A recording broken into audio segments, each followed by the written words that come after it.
તાલી પાડો તો ભોળાનાથની રે પવિત્ર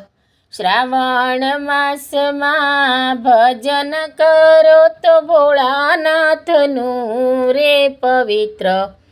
શ્રાવણ માસમાં ભક્તિ કરો તો ભોળાનાથની રે પવિત્ર શ્રાવણ માસમાં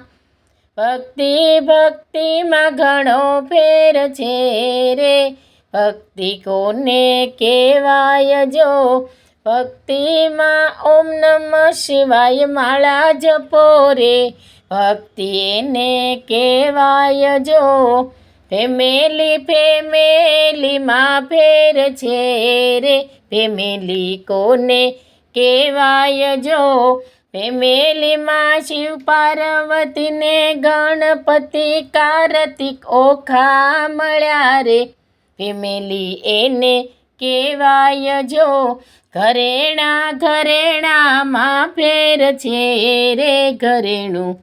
કોને કહેવાય જો ઘરેણામાં શિવની ડોકમાં નાગ છે રે ઘરેણું એને કહેવાય જો સ્વારીમાં ફેર છે રે સ્વારી કોને કહેવાય જો સ્વારીમાં શિવજીને નંદી મળ્યા રે સ્વારી એને કહેવાય જો જય ભોળાનાથ।